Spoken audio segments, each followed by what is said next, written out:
The night stretched endless across the wild basin, a silence so vast it seemed to breathe, carrying whispers of forgotten stories through the sage and rock. The lantern in the small cabin flickered against the walls, painting golden strokes across rough timber, softening the edges of a life carved by grief and solitude. He sat alone, sharpening a blade with slow, measured strokes, each sound echoing like a heartbeat in a place where no laughter had lived for years. His hands bore the weight of scars, his eyes the ache of losses that had driven him into the wilderness. Here, far from towns and voices, he had built a refuge from memory, but also a prison of silence. The air outside rattled the stovepipe, pressing cold through every crack, as though the world itself conspired to remind him of how hollow his nights had become. Yet on this night, something stirred beyond the fence, soft at first, almost lost in the wind. He paused, every muscle tense, listening. The sound was not the shift of branches, nor the tread of a horse. It carried weight, fragility, desperation. He set the blade aside, pulled on his coat, and stepped into the cold. His lantern carved a circle of trembling light across the frozen ground, until it touched a form half buried by frost. A woman. Her braid spilled across the snow, her body folded in exhaustion, her breath a fragile thread that might snap at any moment. The sight struck him like a blow, dragging him back to every grave he had ever dug, every life he had failed to save. Yet this one still clung to breath, and in that instant the silence of his world broke. He lifted her into his arms, startled by how light she was, as if pain had hollowed her. The weight of choice pressed heavy on him, turn away and remain untouched, or carry her into his fragile refuge and invite the unknown. He carried her. Inside, the warmth of the stove breathed life against her frozen skin. He laid her on his bed, covered her in his coat, and set food near enough that its scent might guide her back when strength returned. In the lamplight, her features softened into something both wounded and defiant, the kind of beauty carved not by gentleness but by survival. Rope burns scarred her wrists, bruises mapped her arms, yet there was a quiet dignity in the way her chest rose with each shallow breath. He watched through the night, eyes tracing the rhythm of her fragile existence, knowing without words that nothing in his life would remain untouched now. When dawn stretched pale across the horizon, her eyelids fluttered open. Dark eyes, weary yet fierce, fixed on him. She reached for water with trembling fingers, drinking as though each drop carried her back into the world. Then, in a whisper both fragile and steady, she spoke words that would forever alter the silence of his cabin. "You saved me. According to the sacred law, I must bear you a child." His heart clenched, caught between shock and the ache of memory. He had expected fear, gratitude, even anger. But not this. She spoke with conviction, as though her survival demanded a price he never wished to claim. His voice, low but firm, carried through the dim room. "No law binds you here. You owe me nothing." Yet in that exchange, in the clash between her world and his, a bond was born, uncertain, tentative, but alive. From that moment, the healing began, not just for the woman who had stumbled half-dead into his arms, but for the man who had long since buried the hope of companionship. Each shared silence was no longer a void, but a fragile thread weaving them closer. He showed her food, warmth, shelter without demand, and she in turn offered small sparks of resilience, mending cloth, gathering strength, refusing to fade into the role of a burden. Their breaths, once belonging to two broken souls, began to find rhythm in the same room. As the days unfolded, the rawness of survival softened into something else: curiosity, respect, the first fragile glimmers of trust. Though shadows of grief still lingered in his chest, the presence of her steady gaze began to stir embers he thought long extinguished. She, once cast out and left to die, found in his silence not emptiness, but refuge. And he, once certain that his heart had no place left to open, felt the gentle stir of something he could not yet name. Their story was no longer just his or hers, but something weaving quietly between them, strong enough to push against the loneliness of the wild. A cabin built to house one now carried the warmth of two voices, two lives testing the fragile edges of belonging. What began as a rescue under a winter sky was already becoming the spark of something deeper, something chosen, not owed. If this tale touches even the quietest corners of your heart, let its warmth linger with you. Share your thoughts below, let your voice join theirs, and if you wish this story to continue unfolding, let your presence be felt through a gentle like, a comment, a healing touch of support. Every small act helps this story breathe forward, carrying the promise of love, resilience, and renewal into the chapters yet to come. And as their bond begins to grow beyond mere survival, we step together into the next part of their journey, where silence shifts into trust, and trust into the first sparks of love. The morning light crept through the cracks in the shutters, casting pale bands of gold across the wooden floor. The air held the lingering chill of winter, but inside, the warmth of the stove hummed like a quiet heartbeat. He rose stiffly from the chair where he had kept watch through the night, his eyes tracing the figure still lying beneath his coat. She stirred faintly, her breath steadier now, her skin no longer carrying the deadly cold that had gripped her the night before. When her eyes opened again, they did not hold the haze of delirium, but a sharpened alertness, as though she was weighing him, judging whether the man who had pulled her from the snow could be trusted. He kept his movements slow, careful, so she would see that no harm lingered in his hands. He poured water into a cup, setting it within reach. Her fingers trembled when she lifted it, but the determination in her eyes steadied the motion.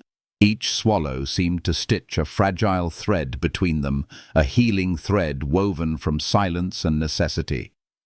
When she set the cup down, her voice slipped into the room again, soft, but carrying the force of belief. "My people say if a man saves a woman's life, she must give him life in return." The words fell heavy between them. He had lived long enough to know the weight of obligation, the ache of promises broken or bound too tightly. He shook his head, steady but not harsh. "No debt here. You owe me nothing. Rest, heal, that is all." She looked at him, confusion mingling with suspicion, as if she could not reconcile a world where rescue did not demand repayment. She pressed his coat closer around her shoulders, the rough wool enveloping her thin frame, and for the first time her gaze softened, flickering with something that resembled relief. The hours that followed unfolded gently. She ate with quiet care, each bite slow, her dark eyes lifting now and then to find his, testing as though waiting for him to take back his words. But he only sat across the table, repairing worn leather, letting the silence fill with the warmth of fire and the fragrance of bread. Outside, the wind rattled the shutters, but inside, a stillness settled. Not the stillness of loneliness, but of two lives cautiously circling each other, trying to find ground where neither would feel trapped. By the second day, she rose from the bed, her body still fragile, but her will fierce. She gathered the torn strands of her dress, needle and thread borrowed from his meagre supply box. The beads that had once adorned her seams tapped faintly as she mended each line, her hands steady despite the bruises that marked her wrists. He watched without interrupting, struck by the quiet dignity of her work, by the way she refused to remain idle even in weakness. When she caught him staring, her eyes did not drop. Instead, she said softly, "If I stay, I must help. I cannot be useless." He understood more than he wished to admit. The months after war had nearly destroyed him. Wandering camps, empty labor, days filled with nothing but the noise of memory. It was work that had saved him, giving rhythm to hands that would have otherwise trembled. So he gave her a hatchet, smaller than his axe, showing her how to split kindling.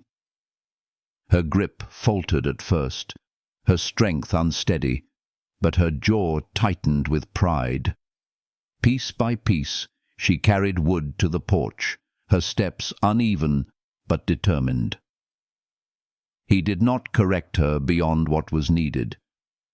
She had chosen her place beside him, and that choice was worth more than perfection.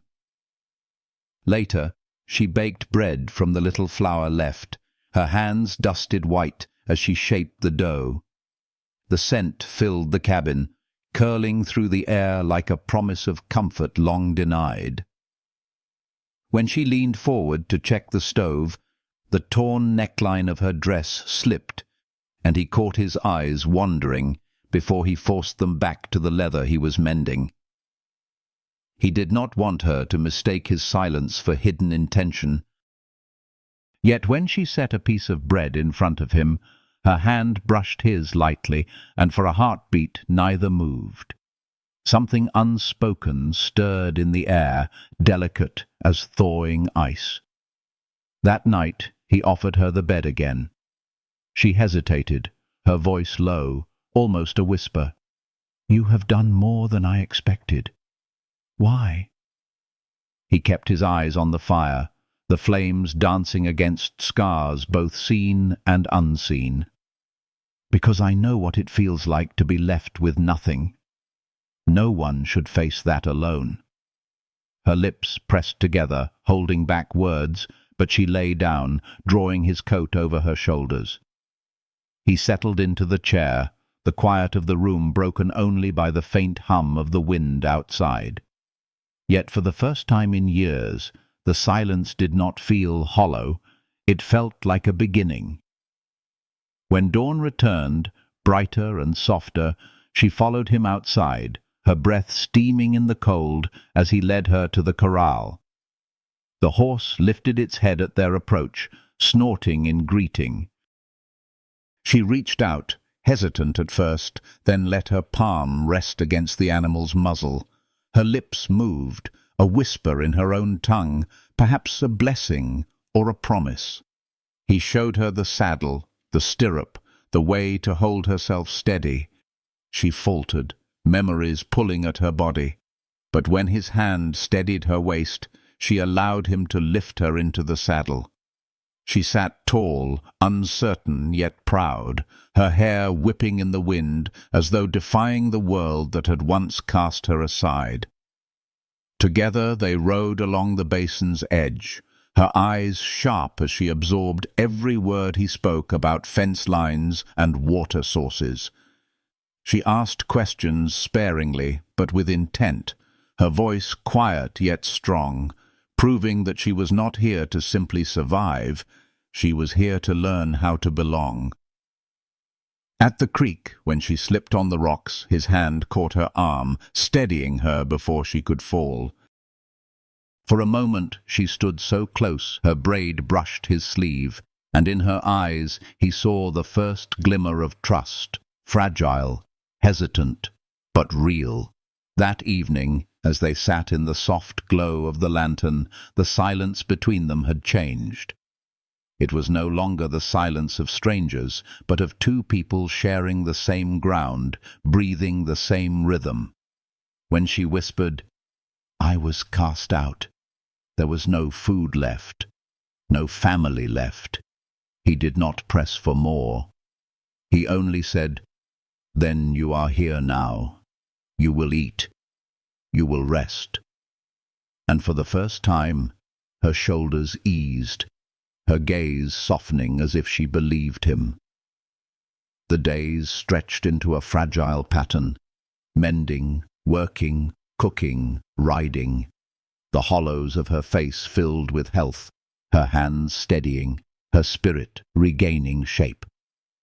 He watched quietly, not as a man claiming debt, but as one who had discovered the unexpected healing of companionship. And she, though scarred by exile and hunger, began to walk through the cabin as though it were not just his refuge, but her own. By the third night, the air carried the scent of thaw, a promise that winter was loosening its grip. He sat repairing leather, sleeves rolled up, when she crossed the room, her eyes fixed on the scar along his forearm. "How did you get it?" she asked softly. For a moment he thought of deflecting, burying the past once more, but she had shown him her bruises, her rope burns. She had given pieces of her story. It was her right to ask. So he told her. She reached out, fingers brushing the scar, her touch both gentle and steady. Then she turned her wrist, showing her own marks. "This is mine," she whispered.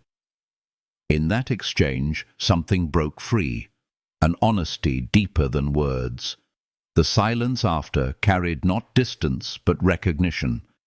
She stepped closer, closing the fragile gap, her breath mingling with his. He hesitated only a moment before she lifted her chin, and their lips met in a kiss that was soft, uncertain, yet filled with the weight of choice.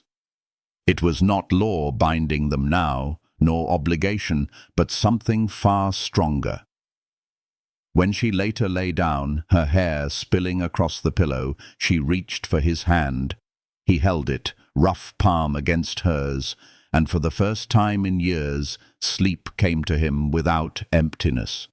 The healing had begun, not only in her body, but in his heart, scarred by loss and silence. The days ahead would bring more trials, more shadows. But in that cabin, beneath the soft glow of the lantern and the hum of the wind outside, two broken lives had begun to weave a story of trust, warmth, and the first fragile sparks of love. And as the night settled, the promise of tomorrow carried them forward, toward a bond that neither duty nor exile could have created, but which choice, resilience, and tender healing would slowly turn into something lasting. The morning after their first kiss came with a stillness that felt unlike any he had known in years. The world outside was cold, the earth still hardened by winter, yet within the cabin a warmth lingered that had nothing to do with the fire. He woke with his hand still clasped loosely around hers, the memory of her touch anchoring him in a way that steadied every breath. She stirred slowly, her hair tumbling loose across the pillow, her dark eyes opening not with fear, but with quiet recognition. She did not pull her hand away. Instead, her fingers tightened around his, as if wordlessly affirming what had begun between them. For a man who had spent years waking to emptiness, the simple act of being held onto carried a healing weight that reached deeper than any words. He rose to tend the fire, pouring water into the kettle, the routine grounding him. She sat up, pulling his coat around her shoulders, watching him with a steadiness that no longer carried suspicion. Her voice, soft but sure, broke the silence. "Why here? Why so far from others?" He paused, the question pulling at wounds he had long kept buried. But she had shown him her scars, and trust, he knew, demanded honesty. So he told her of the war, the graves left behind, the need to build a place where no one asked about what he had lost. His voice faltered, but did not break. She listened in silence, her gaze unwavering, not pitying, but understanding. When he finished, she said only, "And still you are alone." Her words were not a wound, but a mirror. He nodded once, unable to deny the truth. Her hands traced the faint rope marks still fading from her wrists. "My people cast me out. They said I had no use. I thought perhaps it was better to die. But I did not die. I found your fire." The words struck him with a quiet force. He crossed the room, kneeling before her, his hand brushing back a loose strand of her hair. She did not flinch. His voice was low, steady, but carrying the full weight of promise. "Then stay. Stay because you want to, not because you owe me." Her lips parted, but instead of speaking, she leaned forward, closing the space between them with another kiss, this time deliberate, certain. In that moment, something shifted. The kiss carried not just longing, but choice. His hands steadied at her waist, her palms pressed against his chest, and neither recoiled from the closeness. When they parted, her whisper was almost a vow. "I want to stay." The simplicity of the words cut through years of silence, filling the room with something alive. He returned to the table, pulling a plank of juniper from the corner. She watched, curious, as he traced lines with a pencil. "What are you making?" He looked at her with a faint, serious smile. "Something for the future. Something we can build together." She placed her hand over his back, a gesture quiet yet grounding, as though sealing the promise in the grain of wood. The days that followed unfolded like tender stitching across wounds too long left open. She worked beside him now, no longer hesitant, baking bread, carrying wood, mending seams. He showed her how to care for the horse, how to fetch water without slipping on the rocks, how to hold the saddle with strength. When she stumbled, he steadied her. When he faltered in words, she steadied him with silence that did not judge. Slowly, the rhythm of survival gave way to the rhythm of companionship. The silence between them grew softer, carrying the healing warmth of trust. Yet the world outside was not without shadows. Supplies ran low, the flour sack nearly empty, the coffee almost gone. He knew he would have to go to the trading post. When he told her, she rose quickly, saying she would come. He hesitated, thinking of the way men in town spoke of Apache women, the sharp looks, the cruel mutters, but she stood tall, her jaw set with quiet pride. "I was cast out once. I will not hide again." He could not deny her that. So they rode down the valley together, side by side. The store smelled of kerosene, leather, flour. Eyes followed them as they entered, lingering too long on her mended dress, the loose strands of beadwork. He felt her tense beside him and moved slightly in front of her, his presence a shield. He ordered supplies in his low voice, laying coins on the counter. From the far end of the room he heard muttered words meant to wound, but his hand resting on his belt silenced them quickly enough. She, meanwhile, lingered by the shelves, her gaze resting on a strip of soft leather, "A tin of salve." She said nothing, but her eyes asked. He nodded once, adding both. "For the horse," he said aloud, though they both knew one was for her braid, the other for her hands. When they left, she released a breath she had been holding. "They do not want me here." His answer was simple, firm. "They don't have to. They only have to leave you be. I won't let anyone touch you." On the ride back, she sat the horse with more confidence, her back straight, her hands looser on the reins. By the creek, she asked him to show her again how to fetch water safely. This time she did not stumble.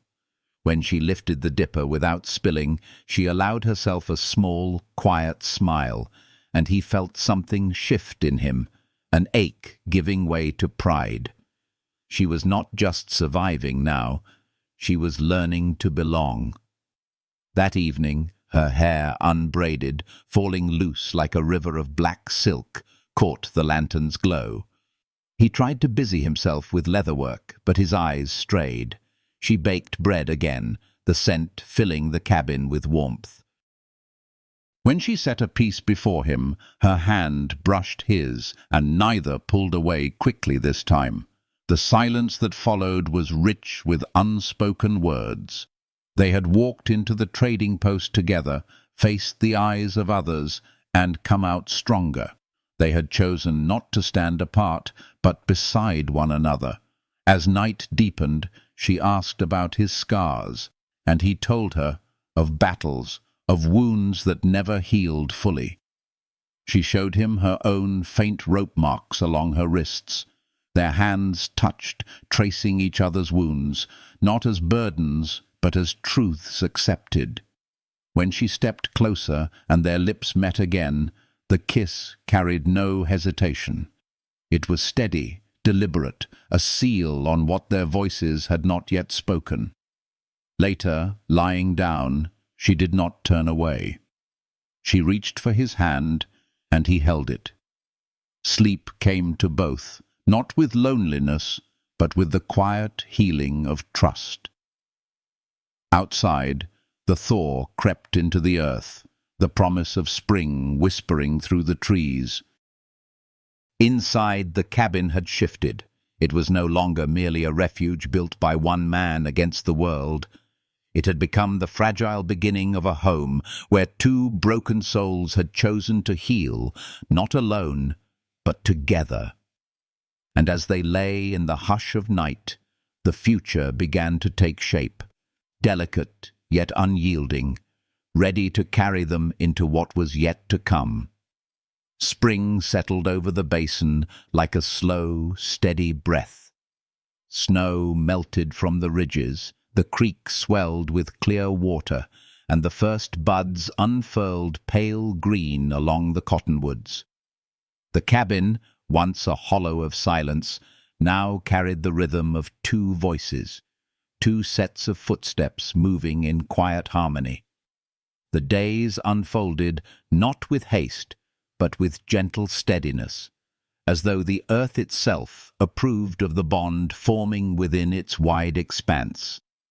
He would rise early, tending to the horse and mending fence lines, while she baked bread or fetched water, her movements steadying with each passing morning. The air between them no longer trembled with suspicion. It hummed with a warmth that felt both healing and inevitable. One evening, as the fire glowed low and steady, he reached for the unfinished cradle he had been shaping from juniper wood. She watched him trace the curve of the rockers, his hands rough but careful, as though building not just an object but a promise. He had spoken little of the future, but each line carved into the wood carried the weight of unspoken vows. She came to stand behind him, her hand resting lightly on his back, her presence quiet yet grounding. He did not need to explain. She understood. A home was not built only of walls, but of the choices two hearts made to remain together. the intimacy between them deepened not in sudden bursts, but in tender accumulations. A hand offered when crossing the creek, a scarf wrapped around her neck when the wind cut too sharply, the soft laughter that escaped her lips when he caught her before she stumbled. Each gesture carried more than necessity. It carried choice, a steady reminder that she was no longer bound by law or exile, but by the will of her own heart. And he, who had once believed his life ended with graves in the east, began to feel the weight of grief loosen, replaced by something softer, alive. One night, the hush of the cabin was broken only by the ticking of the stove and the murmur of wind beyond the walls. She sat near the lantern, her hair unbraided, falling like a river of black silk down her back. He watched, unable to turn away, the glow painting her face with warmth. She lifted her eyes and found him staring, and instead of retreating, she crossed the room. Her steps were measured, deliberate. She stopped before him, her gaze lowering to the scar that cut along his forearm. She touched it with trembling fingers, the gentleness of her hand carrying more healing than years of solitude ever had. He did not flinch. Instead, he traced the faint rope marks still fading from her wrists. Their scars, once symbols of pain, became confessions silently exchanged, binding them closer than any words. When their lips met again, it was no longer tentative. It was steady, chosen. His hand steadied at her shoulder, hers pressed lightly against his chest, feeling the beat of his heart, strong and sure. They stood in the lamplight, no longer divided by silence, but united by a bond that neither obligation nor grief could undo. Later, when she lay upon the bed, she did not turn away from him as before. Her hand reached for his, and he clasped it gently, holding it through the night. For the first time in years, he fell asleep without the echo of emptiness. Days grew longer, the earth soft beneath their boots. She no longer lingered uncertainly in the cabin's corners. She walked beside him, her steps steady, her voice quiet but clear when she asked about the land, the horses, the sky that stretched endlessly above them. She was no longer surviving, she was living. Her laughter, rare but real, wove through the cabin like sunlight breaking through clouds. At the creek, when she slipped once more, he caught her before the water dragged her down. She clung to him, not with fear, but with trust, whispering that for a moment she had been afraid of being left again. His answer was firm, steady as the earth beneath them. "Not while I breathe." That night she touched the scars at his side, and he allowed her to see every mark he had once hidden. She pressed her lips softly against his skin, not out of duty, but choice. When they gave themselves fully to each other, it was not the surrender of the broken, but the union of two souls who had chosen to heal together. The lantern flickered low, their bodies drawn close, their breathing merging into one steady rhythm. In the dark, there were no debts, no sacred laws, only the quiet certainty that love had rooted itself between them. The weeks passed, the basin blooming with life. She moved with strength now, her cheeks carrying color, her step light but assured. The cradle by the window stood nearly finished, smooth boards fitted tight, a small blanket she had sewn resting inside. One morning, as the sun stretched across the cabin floor, she came to him with a quiet glow in her eyes. She placed his hand upon her middle, her voice low, trembling yet steady. "It is not just for the future we hope for. It is for the child already inside me." The words struck him with a force deeper than any battle wound. For years he had buried the grief of a child lost before breath, a wife taken too soon. He had believed that part of him would never live again. Yet here, in the cabin he had built to escape the world, she gave it back to him. His hand pressed against her belly, not yet showing, but carrying the weight of a promise.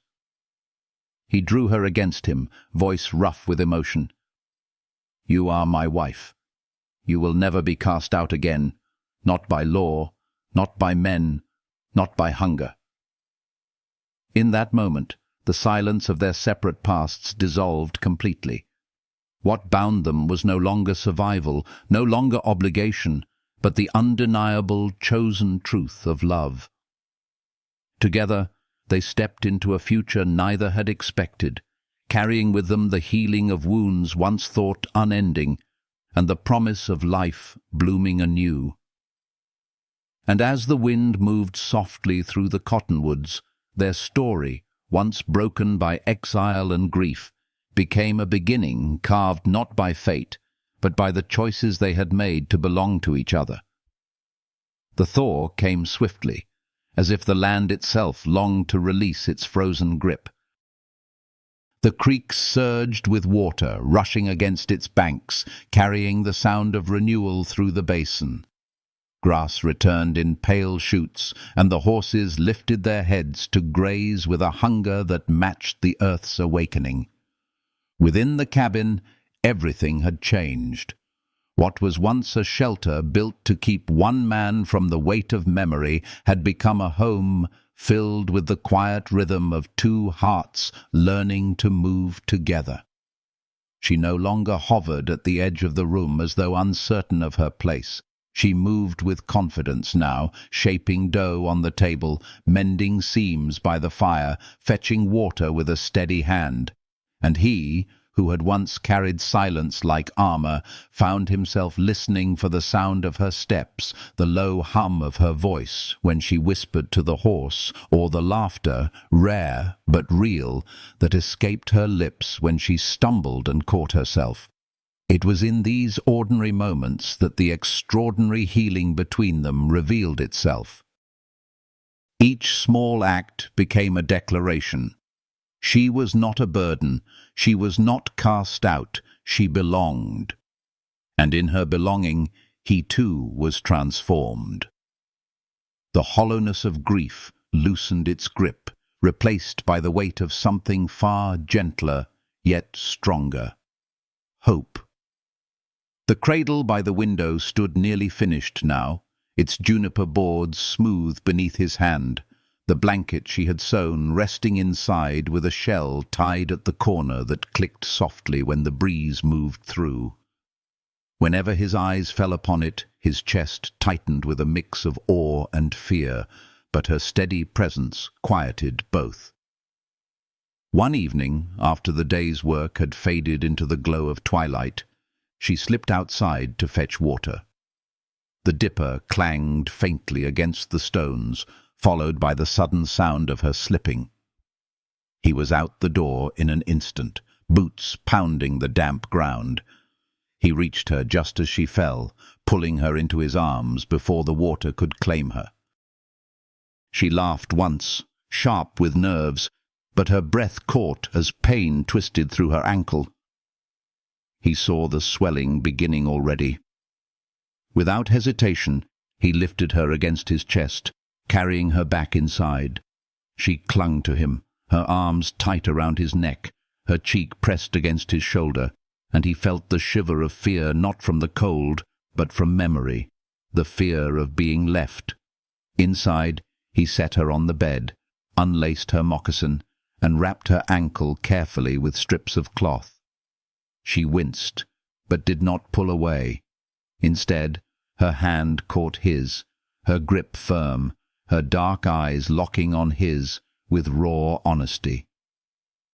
"I was afraid," she whispered. "Not of falling, of being left again." His answer came without pause, his voice steady and firm. "Not while I'm breathing. You will not be left." Her eyes softened, and the weight she had carried since the night he found her at the fence seemed to ease. She reached for his face then, her hand rising gently to his cheek. And when their lips met, it was no longer hesitant, no longer cautious. It was steady, sure, carrying with it the full weight of choice.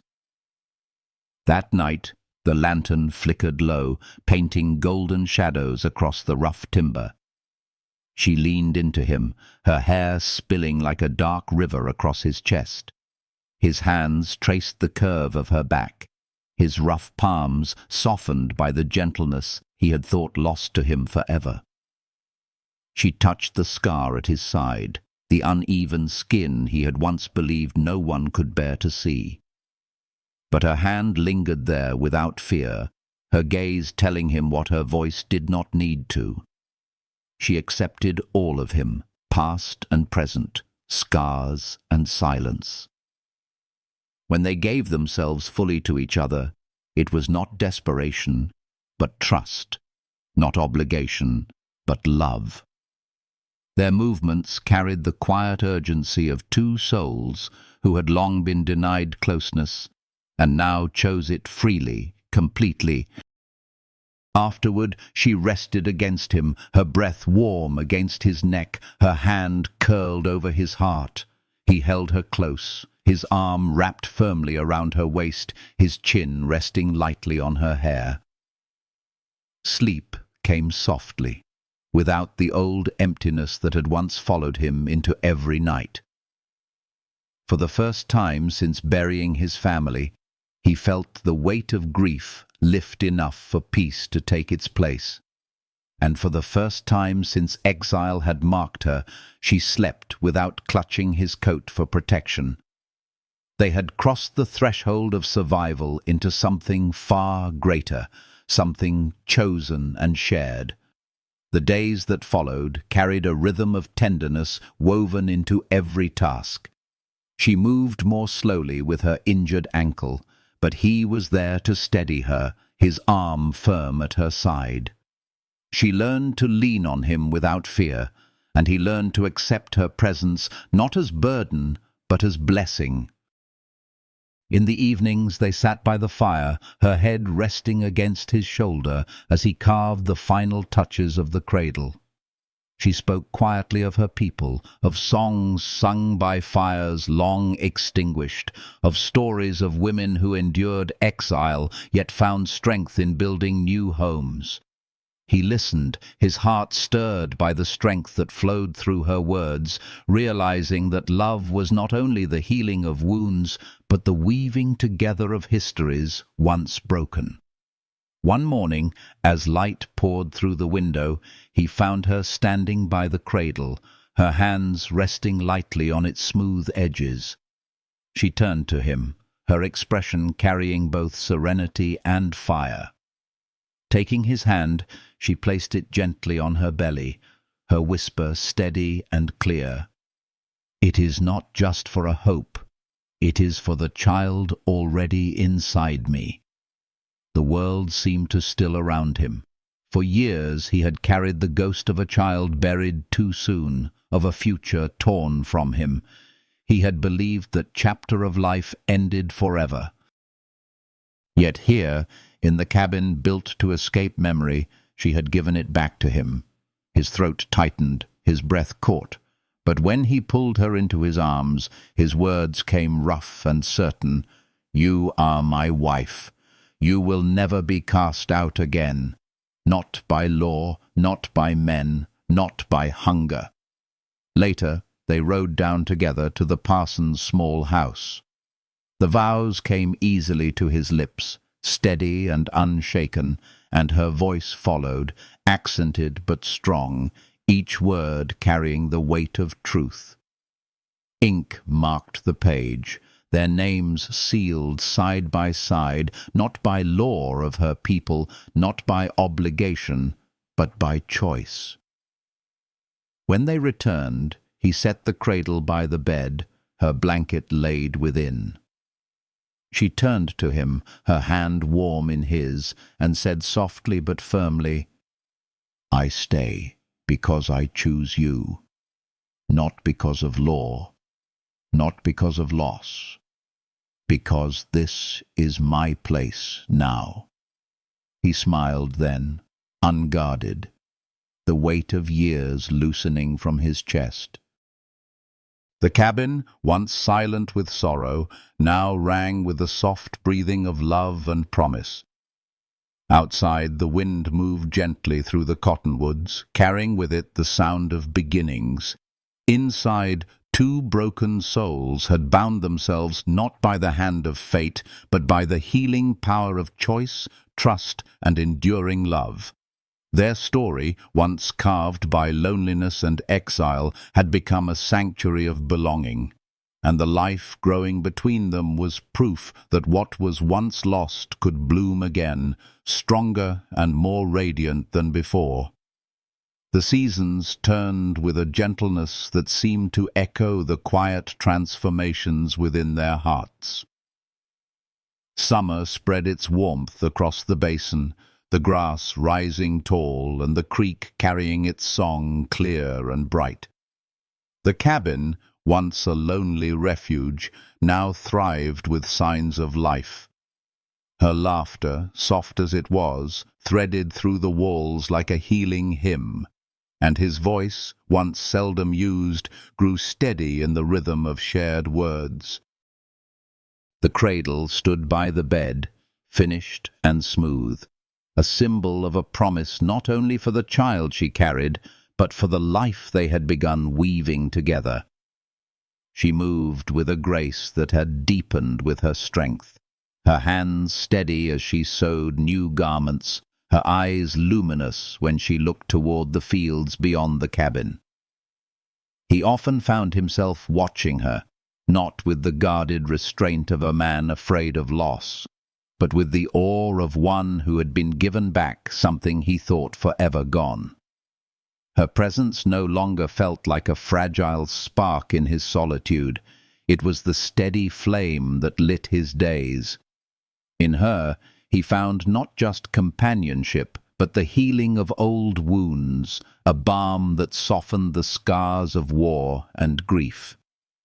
Together, they shaped the land with quiet diligence. He taught her how to guide the plough, how to mend the fences when storms pulled them loose. She, in turn, taught him words from her language, whispers that carried the weight of generations, syllables that felt like music when she spoke them. At night, she would sit close by the fire, teaching him the meaning of songs once sung by her people. Her voice, low and sure, carried across the room like a blessing, and he listened as though each note were a gift. Sometimes he answered not with words, but with the silence of a man who understood that healing did not always require speech, only presence. When her body began to change, her steps slower, her hands resting instinctively on her growing belly, he grew more attentive. He carried heavier loads, fetched water with greater care, trimmed wood in her stead.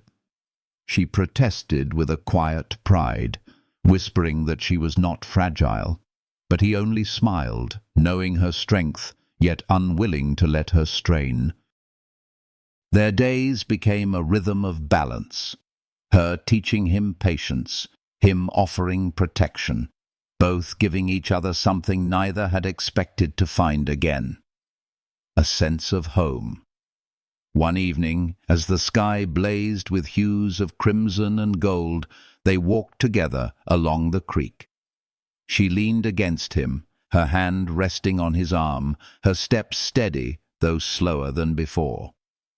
The sound of the water mingled with the rustle of leaves, carrying the scent of summer across the land. She paused, gazing at the horizon, and whispered, "I thought I would die alone. Now I feel life everywhere." He turned to her, his eyes reflecting the same fire as the sky, and answered softly, "You will never be alone again." Their lips met under the fading light, the kiss carrying with it every vow unspoken but deeply understood. Nights grew softer with her beside him. She no longer reached for his coat as she had when fear ruled her heart. Instead, she reached for his hand, holding it against her chest as she drifted to sleep. He lay awake at times, watching her breathe, his rough hand resting gently over her growing belly, marveling at the pulse of life they had created. The grief that had once been his constant shadow now seemed like a distant echo, replaced by the steady rhythm of hope. In her, in the child she carried, he found the healing of wounds he had believed eternal.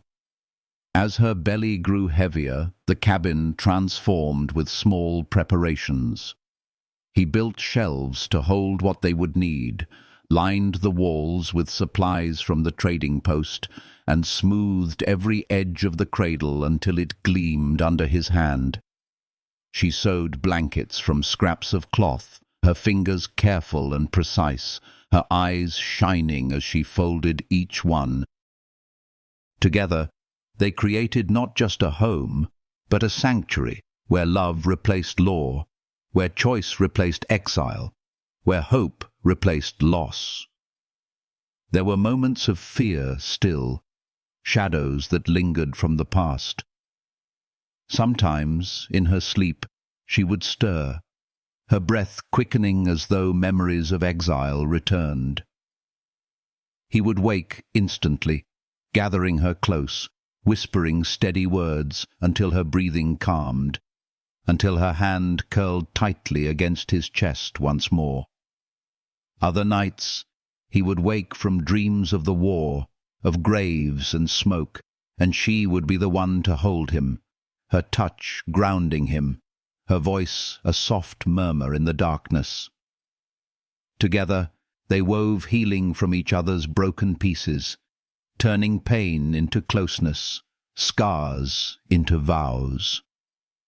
By the time autumn began to paint the cottonwoods in gold, her steps had grown heavier, her body carrying the weight of new life with quiet dignity. He worked beside her with more urgency, stacking wood high, preparing the cabin for the winter to come. She would sit in the doorway, mending clothes with the late sunlight spilling across her hair, and he would glance at her often, the sight of her steadying his every motion. The world beyond the basin might still hold harshness, but here, in the small circle they had created, there was peace. One night, as the first chill of autumn settled, he finished securing the roof against the coming snow. When he stepped inside, she was seated by the fire, her hair unbound, her hands resting on her belly.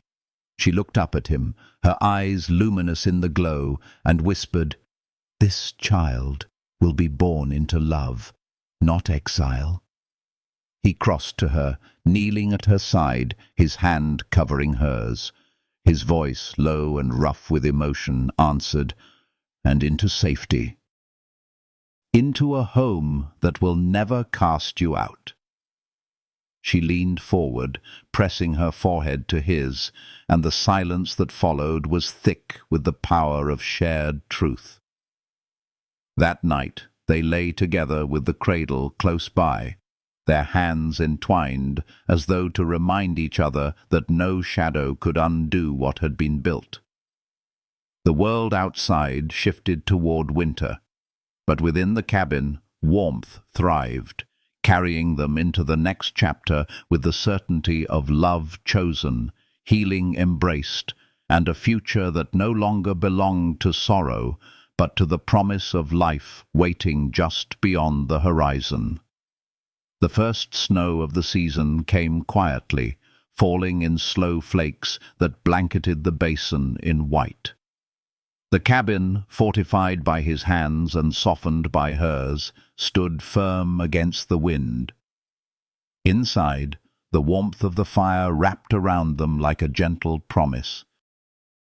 She moved more slowly now, her body heavy with the child they awaited, but her eyes glowed with a strength that only deepened as the days shortened. He stayed close, tending to her needs, steadying her steps, carrying wood and water so she would not strain herself.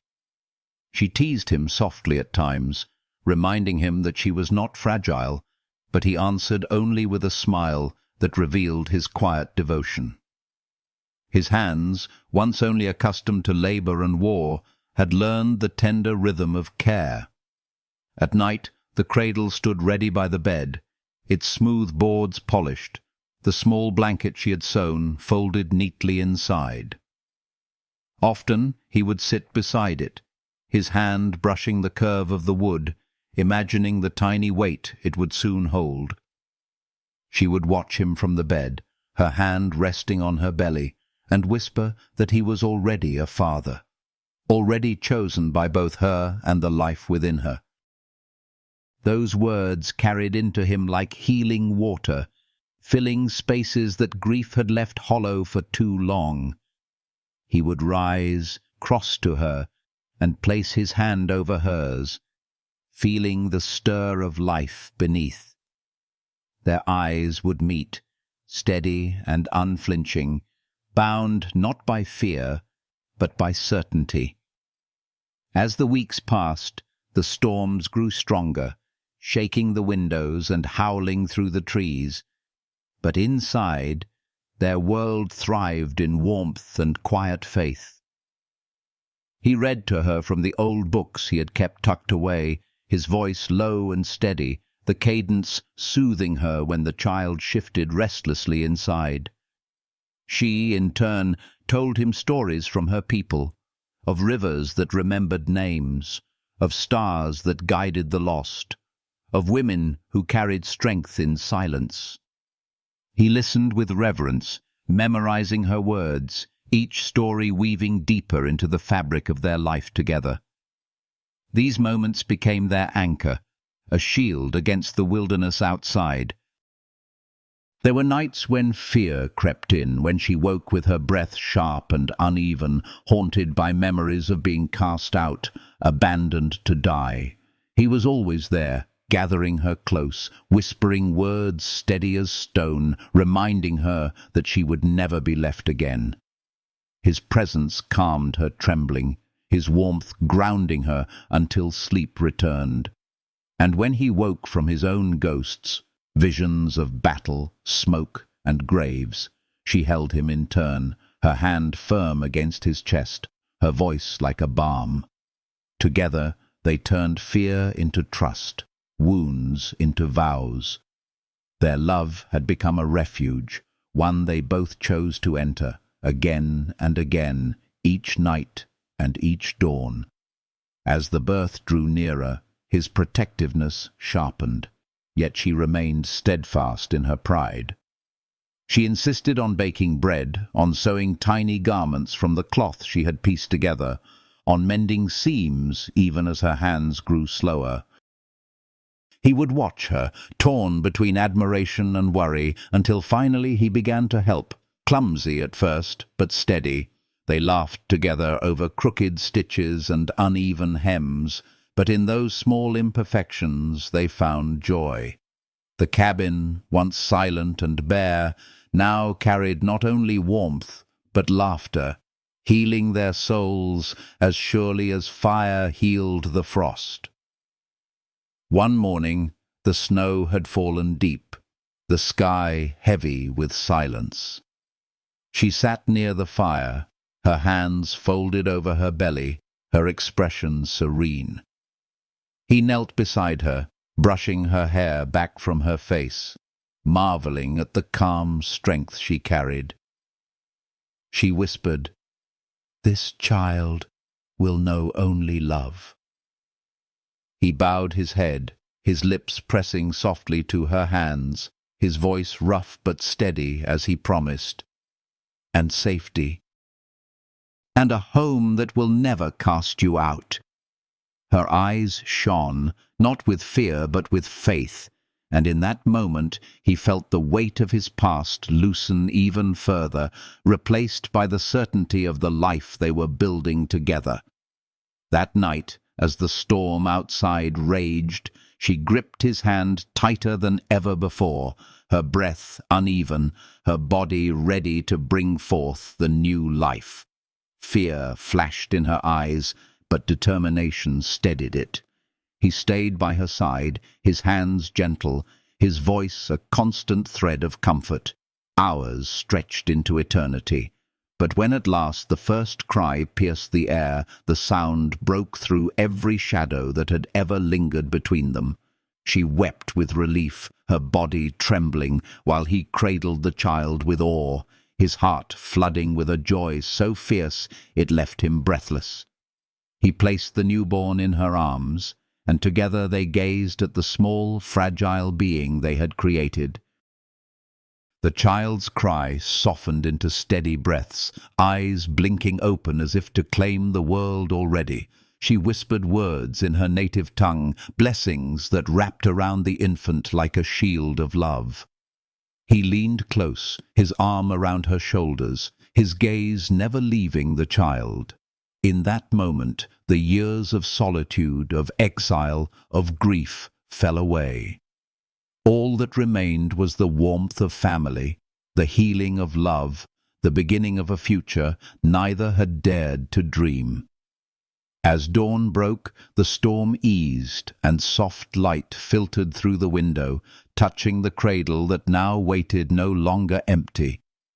She lay against him, the child cradled between them, their breaths steady, their hearts full. The cabin that had once held only silence now carried the sound of new life, the tender chorus of love's triumph over loneliness. Together, they stepped into this new chapter, hand in hand, heart to heart, with healing woven into every breath and the certainty that no shadow could undo what they had built. And as the snow melted slowly in the days to come, their love only deepened, rooted in the unshakable truth that they had chosen each other, and in that choice found everything. The days that followed the birth were woven with a rhythm unlike anything the cabin had ever known. Where silence had once been the constant companion of the man who built these walls, now the soft cries of an infant, the tender lullabies whispered in two tongues, and the quiet hum of shared laughter filled every corner. The cradle by the window no longer stood as a promise, but as a reality, its smooth boards rocking gently with the life they had created together. Each time he looked at the child, small fingers curling around his rough ones, dark eyes blinking in new wonder, he felt something within him heal that had long been broken. The grief of years past no longer pressed so heavily. It had been transformed into a tenderness he had thought impossible to feel again. She moved through the cabin with a new kind of grace, her body still healing, but her spirit radiant. Her hands, once marked by rope and exile, now cradled new life with a gentleness born of resilience. She sang softly while tending the fire, while kneading dough, while holding the child against her chest. Her voice, low and melodic, wrapped the cabin in warmth, and he often found himself pausing in his work just to listen, knowing each note was a gift not only to the child, but to him as well. In her, he saw the embodiment of strength and healing, a woman who had endured loss, but had chosen to live, to love, and to begin again. The seasons turned once more, and spring returned to the basin. The snow retreated, the creek ran strong with new life, and the cottonwoods blossomed in pale green. The cabin itself seemed to breathe with this renewal. Its once barren walls now bore the marks of a family. Garments hung neatly in corners, herbs she had gathered drying above the hearth, the cradle filled with the soft sound of a child's sleeping breath. It was no longer the refuge of a man hiding from grief. It was the home of two souls who had chosen each other, and of the child who bound them even more deeply. Their days became a tapestry of small, sacred rituals. He split wood, teaching her how to shape kindling with careful hands, though now she often carried the child in a sling across her chest. She laughed when the baby reached for his hair, tugging with surprising strength. And he laughed too, his deep voice rolling through the cabin like thunder softened by summer rain. In the evenings, when the lantern cast its glow across the room, she would sit close to him, their shoulders touching, the child nestled between them. They would speak of the future, not of survival or fear, but of planting more, of building another room, of filling the valley with echoes of joy instead of silence. At times, shadows of the past returned. She still carried memories of rejection, of being cast out into the snow. He still woke some nights with the echo of battle in his mind, yet now they no longer faced these shadows alone. When fear stirred in her, he held her close, whispering steady truths until she could breathe again. When old grief rose in him, she pressed her hand to his chest, her warmth grounding him, her presence reminding him that he was no longer a man adrift, but a husband, a father, a man reborn through love. Together they wove healing into every wound, turning scars into symbols of survival and pain into stepping stones toward something whole. The people in the valley began to notice the change too. Where once he had walked alone, eyes shadowed, now he walked beside her, the child carried proudly. Some still looked with suspicion, but their opinions no longer carried weight. They were not defined by whispers or by the harshness of laws made by others. Their bond was forged in choice, in love, in the fire of shared trials.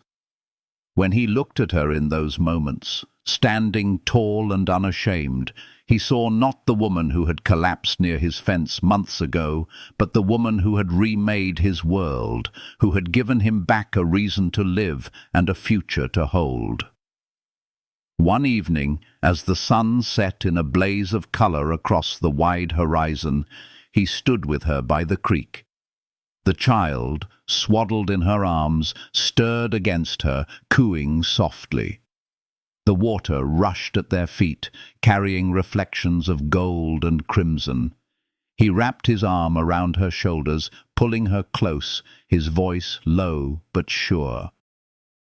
"Everything I thought was gone. Everything I thought I could never hold again. You have given it back to me." She leaned into him, her eyes shining with quiet fire.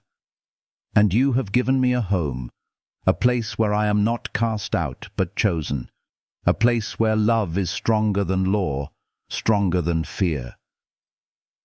Their lips met then, slow and certain, the kiss carrying not only passion, but the weight of vows lived each day. That night, when they returned to the cabin, the fire glowed warm, the cradle rested near the bed, and the sound of their child's breathing filled the room. They lay together, their hands entwined, their bodies close, their hearts steady. The man who had once lived only to survive, and the woman who had once wandered with nothing but exile, now held everything they needed: love, healing, and a future already alive in the small life between them. Outside, the cottonwoods whispered in the wind, carrying the promise of seasons yet to come. But inside, nothing felt uncertain anymore. Their story had begun in snow and silence, in exile and grief, but it had grown into warmth, trust, and the steady light of love. It was proof that no past was too heavy to heal, no wound too deep to close, no heart too broken to beat again. And as the stars spread across the sky that night, they lay together, knowing that what bound them was not law or fate, but choice, the most powerful law of all, written in the language of love. If this story has touched something within you, let its warmth remain with you. Leave a gentle comment to share your thoughts. Let your voice join theirs. If you felt healing in these words, a spark of hope or tenderness, I invite you to like and subscribe so that this story of love and renewal may continue to unfold, carrying its light into hearts that need it most. Every small gesture of support is a seed, helping stories like this bloom and reach those who seek comfort and connection. Together, we keep love alive.